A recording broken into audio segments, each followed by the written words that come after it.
Warning: the following fanfic reading is for mature audiences only.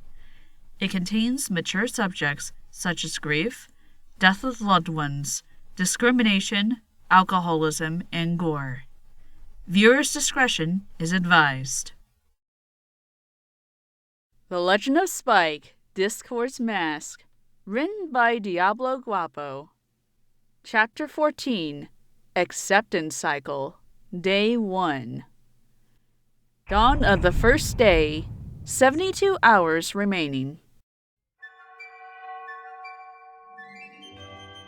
The watch chimed as Spike found himself standing in Clocktown as Big Macintosh.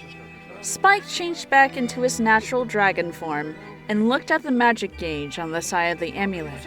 The green meter was low, only having enough magic left for one more 3-day cycle. Spike reset the watch and prepared himself for the next assignment. Well, after this, we only have 3 more days. What are we gonna do about Sweet Apple Acres? Or Scootaloo and Rainbow Dash. If we went back in time, that means the Diamond Dogs still have Scootaloo. We can't worry about that now. We have a job to do. Don't forget, we still have another cycle after this one. He is right. Princess Celestia? Spike recognized the voice of the Solar Princess. He was surprised that the portion of her power had chosen to remain inside of him instead of appearing before him as a ball of light. What are you still doing here? Shouldn't you rejoin with your body? I will, but I need to talk to all of you. I understand that you all are concerned for your friends and families, but they will have to wait. Don't worry, all will be fine. For now, you must help Spike through this next ordeal. I have saved it for last, for it is the most dangerous. Where's the next element? The element of loyalty rests in my home, the Eastern Canyon. Long ago, it was a fertile valley, but a usurper named Sombra tried to overthrow Luna and me. We easily subdued him, but he refused to submit. He placed a curse upon the crystal ponies which he had enslaved. The curse bounded them to Sombra even in death. Even though he was gone, they were still his slaves and they became the undead. Luna and I were able to steal them away, but I fear that they might have been released by Nightmare Moon. The valley has become a haunted place, where only a few dare to settle. I remained in the valley to ensure that the restless souls don't escape. You mean that there are zombies there? And worse, I'm afraid. I know you're frightened, but if you don't retrieve the element of loyalty, all of Trotana is doomed. I understand. Prepare yourself, Spike, for you are about to face horrors that you can only imagine.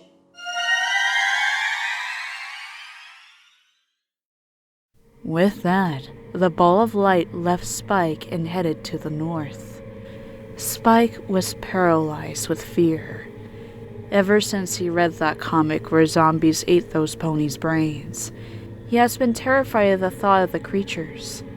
It was also one of the reasons why Twilight Sparkle didn't approve of him reading comic books. Spike headed to the east gate, but was stopped by the Pegasus guard stationed there. Spike remembered that this was the first guard that tried to stop him on his first 3-day cycle. I already told you, I can't let some small dragon pass me. As the guard ranted on how he couldn't let a small dragon pass, Spike kicked him in the shins. Ah! You little shit! The guard shouted in pain, and Spike ran around him. Spike saw the dark clouds over the hills to the east. With the ominous clouds and the story he just heard, Spike was intimidated by the sight of his next destination. He followed the road to the valley, dreading what he might find around every corner.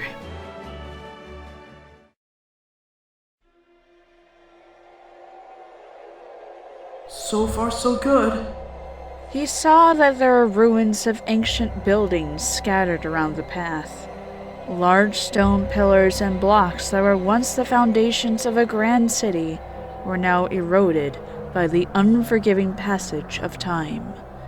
The portion of Celestia's power had said that the valley was once fertile, but Spike only saw dust and rocks. The wind howled as it funneled through the canyon.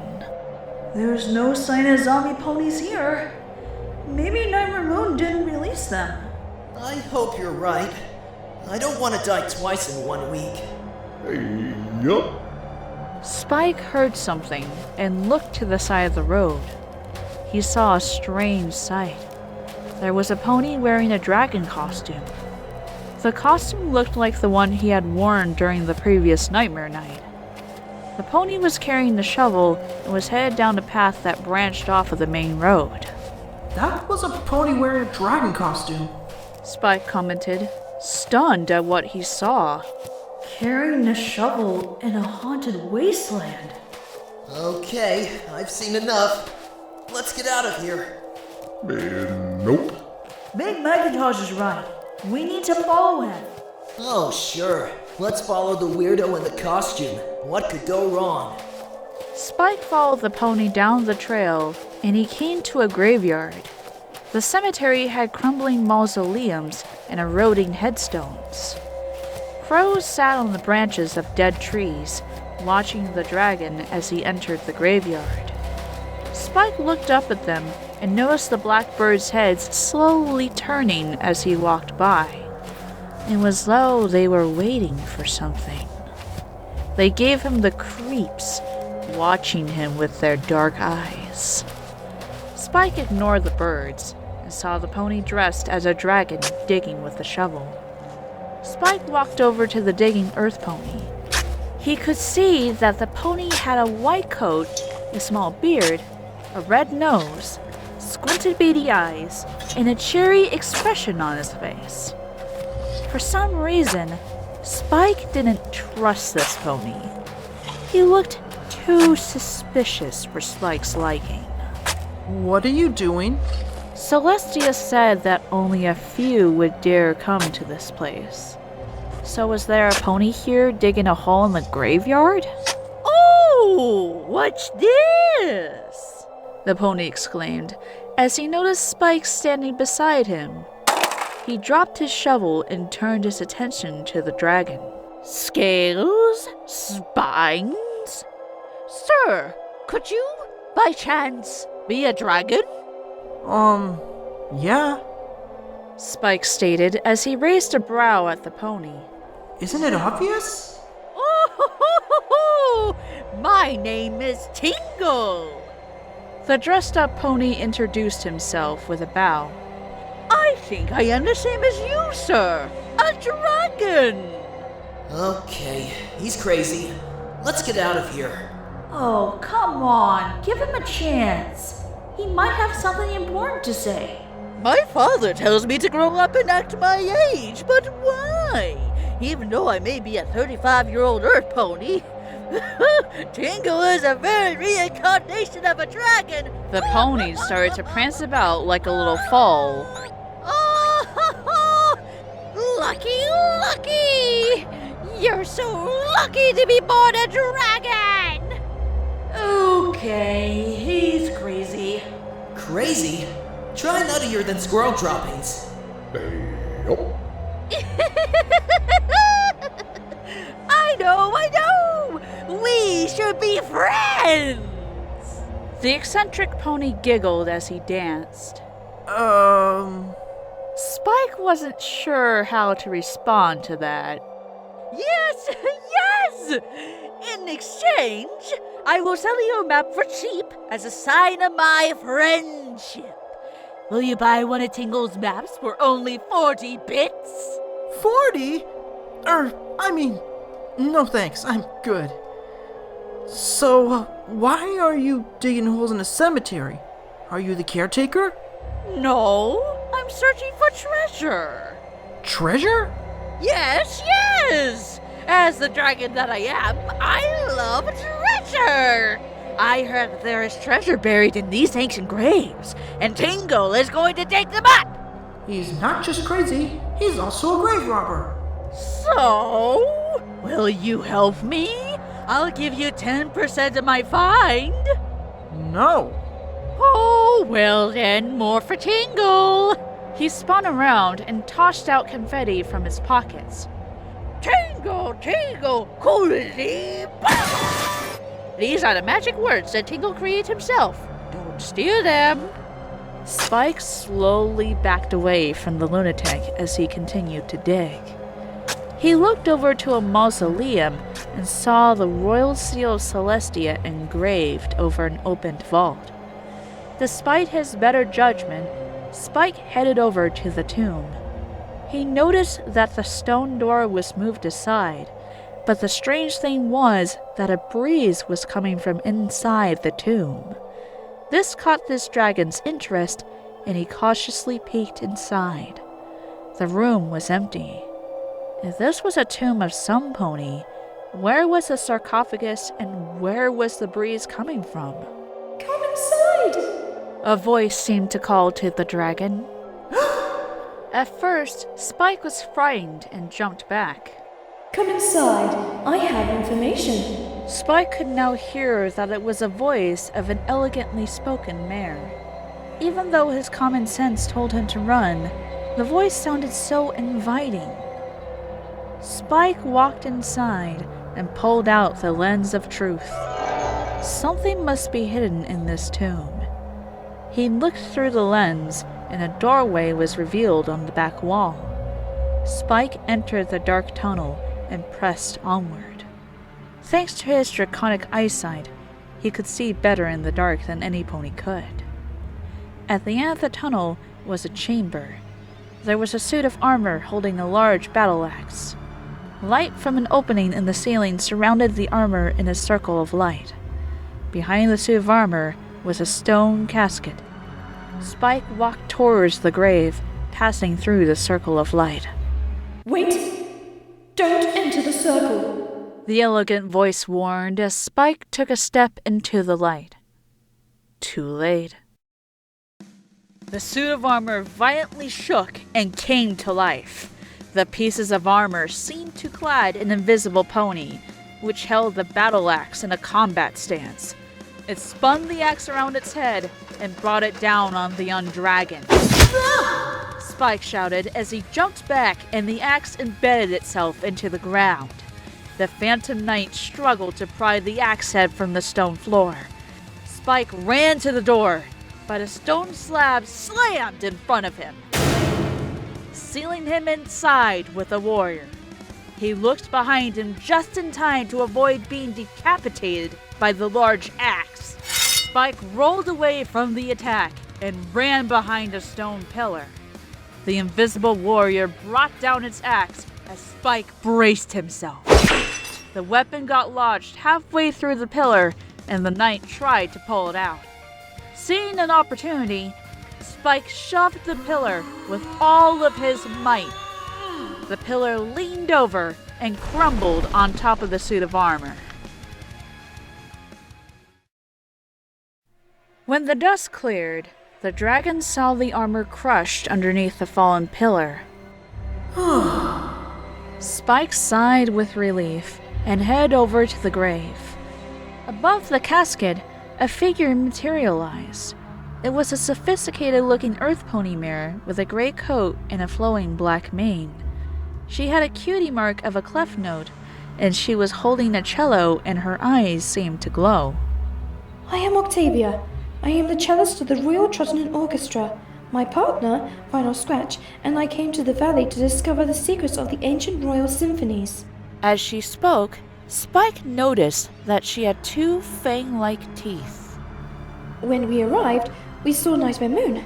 She placed a curse on the land. Due to this curse, my friend and I were changed into vampires. If you somehow lift the curse on this land, you will lift the curse on both of us, restoring us to our normal selves. Will you please help us? Of course. What do you need me to do? On the other side of the canyon is a family of rock farmers. They too have fallen victim to the curse. My friend is in the cave near their home. While I can somewhat control my thirst, she is given in to her bloodlust. The princess's castle is also located over there. I sense that a dark presence has awoken and has claimed the palace as its own. What I ask you to do is to bring my friend to her senses. Play this song to remind her of who she is on your flute.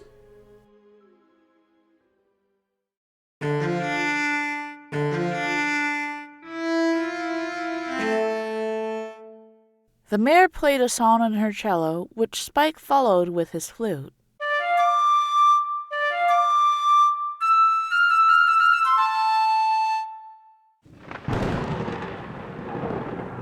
After he played the song, Spike heard thunder and rain started to fall through the hole in the ceiling.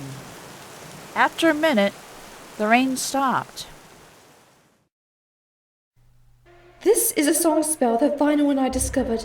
It is called the Song of Storms. It is a spell that can imitate the power of the Pegasi and cause nearby clouds to rain. According to legend, Princess Celestia wrote this song 1,000 years ago when she banished Nightmare Moon. The 1,000 years of raindrops summoned by my song are my tears. The thunder that strikes the earth is my anger, is what the princess had written long ago with the song. As she talked, light from the ceiling dimmed. Go! The sun is setting, and I won't be able to control myself. I will seal myself in this chamber. Now hurry! Save us from this curse! The vampire entered their sarcophagus, and Spike turned to leave the chamber. As he was leaving, a stone slab covered the hole in the ceiling. When he exited the chamber, the stone slab once again slammed shut. Spike headed down the tunnel and exited through the hidden doorway in the wall. He left the empty mausoleum and saw that Tingle was still digging. Spike rolled his eyes and shook his head at the crazy pony's greed. He was halfway between the tomb and Tingle when Spike heard a rumbling sound. Looking around the cemetery, the dragon saw that the headstones were shaking. A rotten hoof shot out of the ground!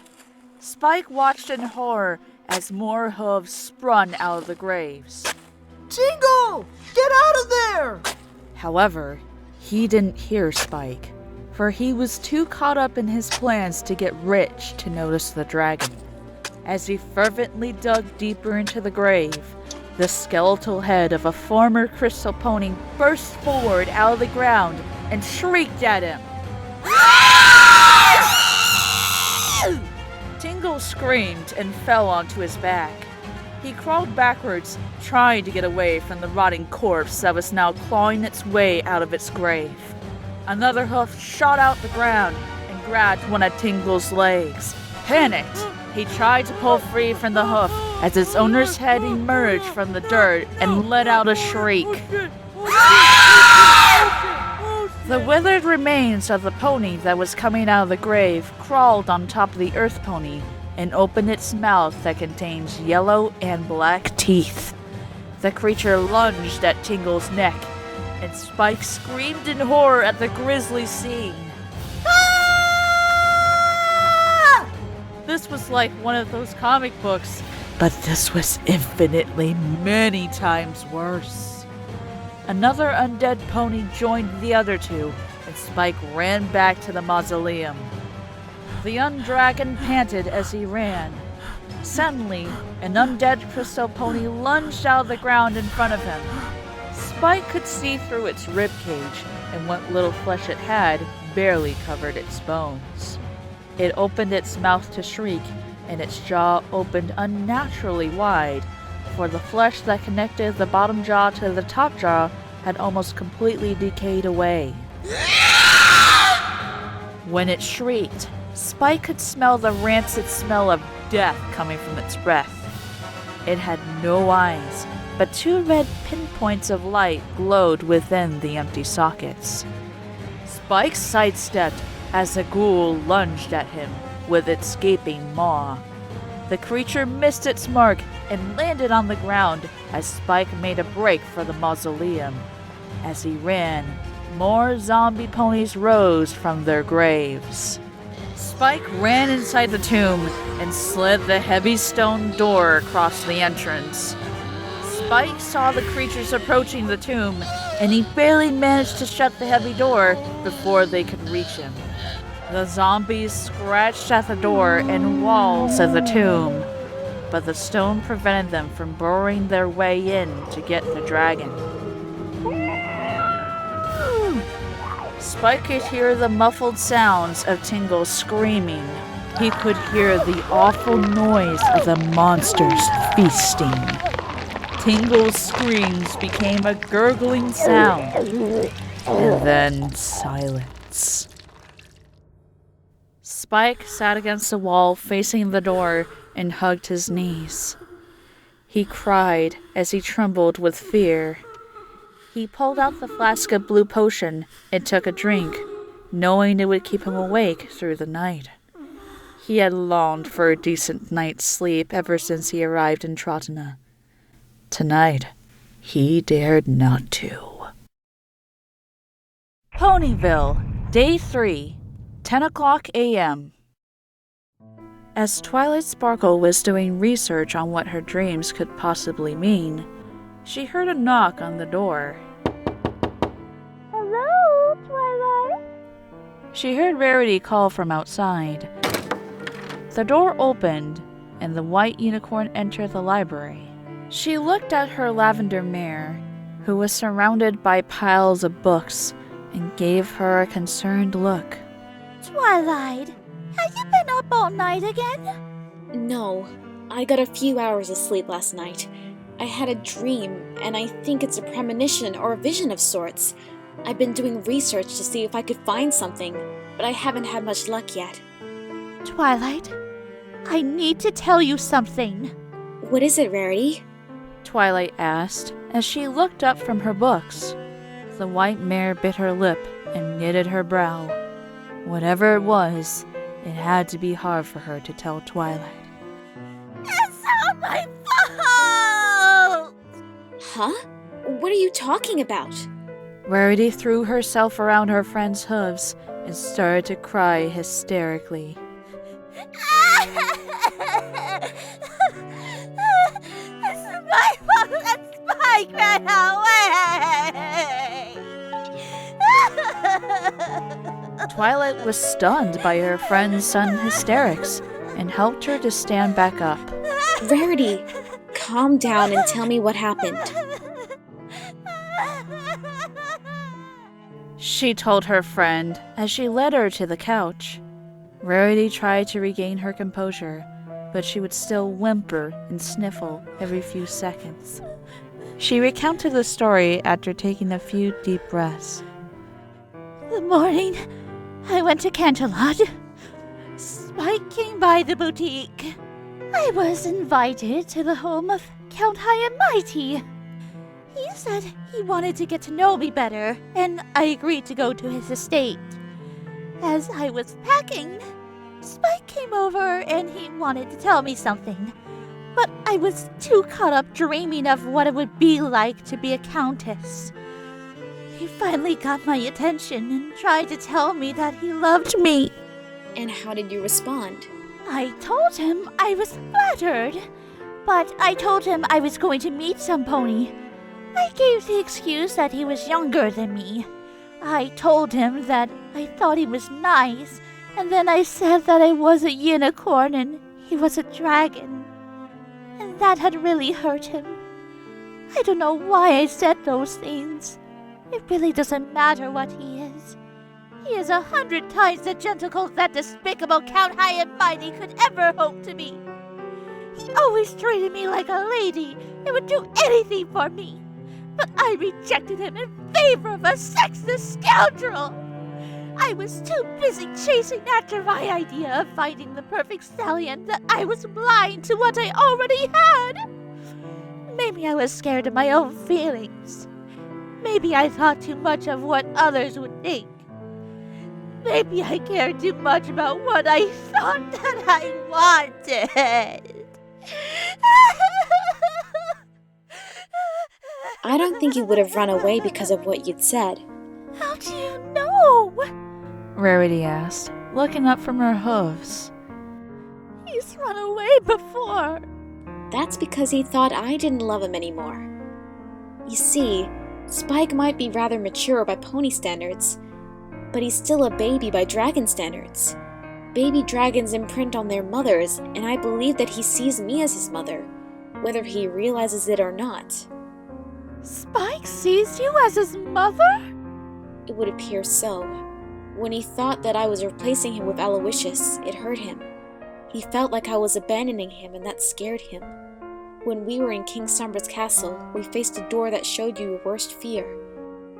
His was that I told him I didn't want him anymore and sent him away. But how do you know he didn't run away? The last time I saw him, he sounded alright. Sure, he seemed a little depressed, but he was still willing to deliver something to Zecora for me. Later, Zecora told me that he never came by her place. So where could he be? Fluttershy couldn't find any trace of him in the Everfree Forest. I don't know, Twilight admitted as she hung her head. Her thoughts returned to her dreams. Did they mean that Spike was in trouble? Was he in pain? Would she ever find her son?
As I hit record, my cat jumps on my lap. Oh, my knee. Why can't you go sit on my fiance's lap? Why? He's right there. Oh, cat, ow! See? Oh, his tail just knocked my mic over. No, bad kitty. Toby! Excuse the mic noises, guys. Mr. Meow Meow has knocked the mic over. Come outside! I'm such a weird actor. Don't you laugh? Stop it. I'm sorry, I can't.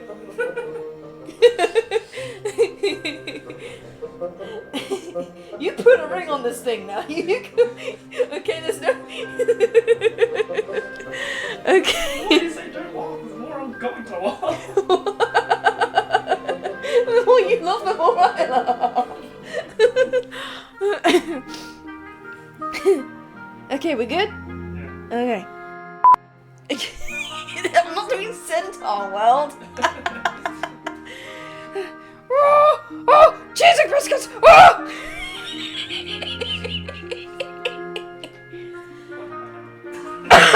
What have you done? You're making me cough now. Stop. This is meant to be a simple line.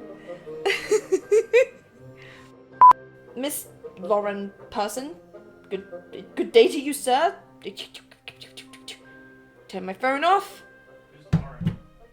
I don't know who Lauren is. Lauren liked my video, and I'm like, that's nice. Now shut up. The shut up was referring to you. Love you.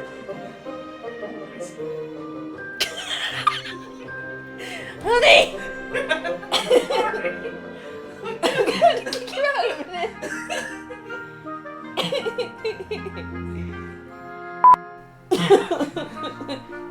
You're lucky my water bottle still got water in it, which I need.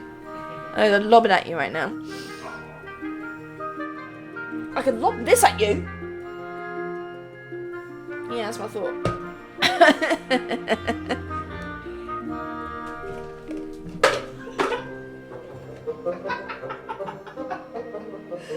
Did you actually?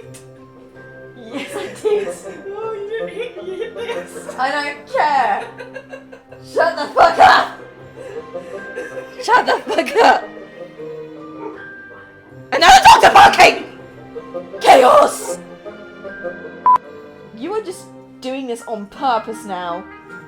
You are sabotaging my recordings on purpose now. Oh, don't blame the chocolate. Do not blame the chocolate. You're scoffing down your face right now. Don't choke! Don't choke! This is what happens when you shove it down your face! And now Dan's laughing in the other room! I'm gonna hurt you.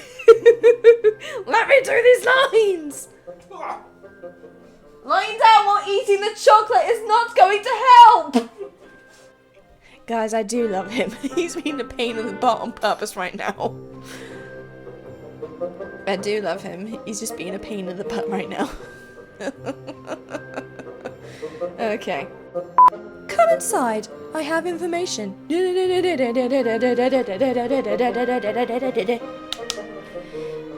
did I just slap myself? I just slapped my cheeks. Why? Oh. Fluffy, I am so sorry. And you can blame my fiance for this one. And for most of my bloopers so far!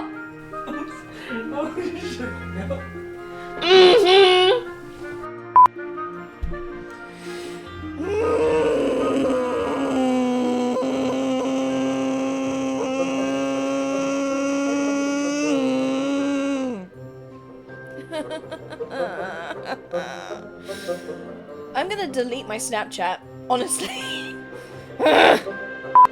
The 1,000 years of raindrops summoned by my song are my tears. The thunder that's... Just banged my elbow on the table. Ah! I banged my elbow on the... No! No! No! I am not duct tape! No!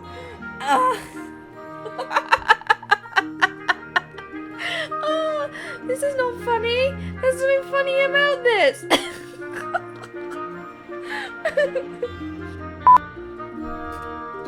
Yes, that's right, dogs. The sun is setting. Yes, I know. I am almost done. I will take you out as soon as I'm done. So please stop! I just have one more line. I can do this, guys. Okay? No barking. Okay. Oh, I'm so thankful my parents aren't here, otherwise they'll just go like, son, what the fuck you doing?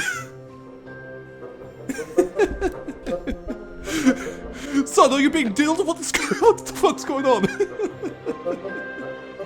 Is my son being diddled? The diddler strikes again! That is very chilling. One more time. Okay. Shut the fuck up, notification!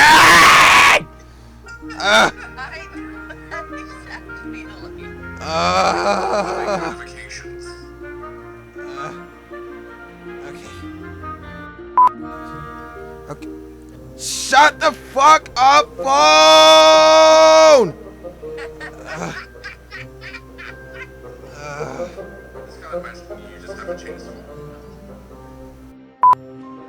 God damn, Diablo. Holy shit. Do you hate Tingle or something? Like, Jesus. This scene is fucking brutal.